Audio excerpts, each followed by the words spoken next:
Standard 6, Chapter 3, Diversity in Living Things and Their Classification, Part 2. Children, let us understand the structure of plant. The structure of a plant is divided into two parts, the one that grows above the ground and other that grows below the ground. The part that grows above the ground is called shoot system and part that grows below the ground is called root system. So the root, stem and leaves are the main part of the plant. From time to time, plants bear flowers for reproduction. That is, because of flowers, the plants are able to reproduce.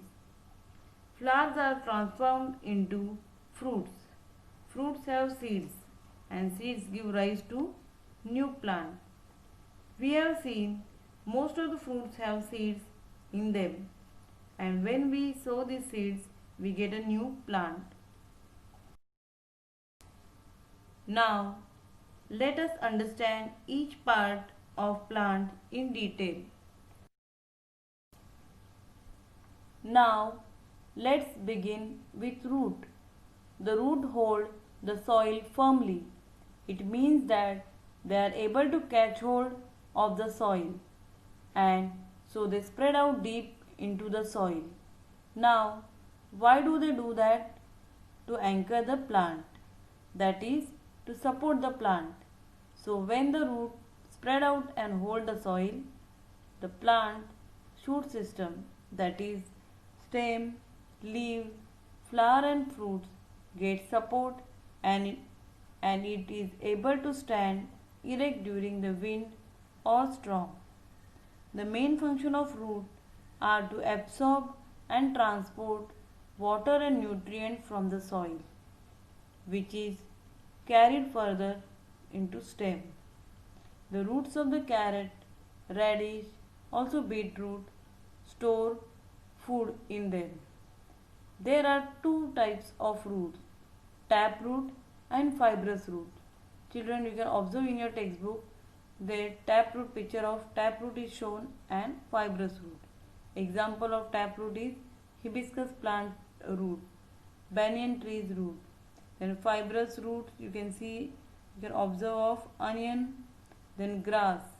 What is the difference? You can see that is taproot, the main root is there from which sub roots, that is hair like structure is growing, whereas in fibrous root all hair like structures you will observe, and this root, fibrous roots, grow close to the ground.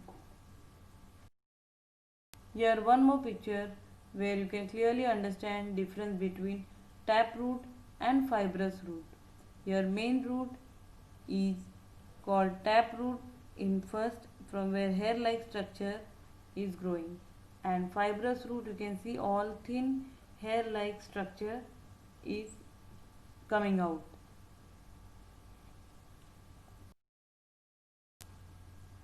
Children, let us understand the stem. The stem is that part of the plant that grows above the ground. The height, shape and size of a plant depends upon the stem. We have seen plants and trees of various size. We have seen branches of the plant. The function of the stem is to carry out the production, conduction and storage of food. Production means it produces leaves, branches, flower, fruits. Now what is conduction?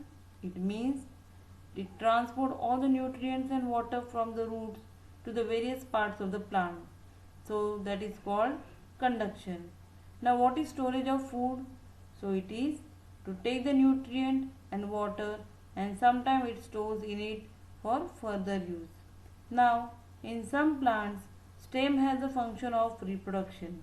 That means if you cut the stem, take example of rose plant, and if you can plant the stem, then a new plant will grow from the stem. Stem also gives support to the other parts of the plant. Now let us learn about flower. This is the most attractive part of the plant. Now we know the flowers are of different kind, different size, different shape, colors, fragrance. So everybody gets attracted to the flowers, isn't it? Flower is connected to the stem by a stalk which may be long or short. Flower has a typical color and shape. The flower is an important means of reproduction. What does it mean is the flower will convert into fruit and fruit has a seed. So the seed when planted, once again we get a new plant.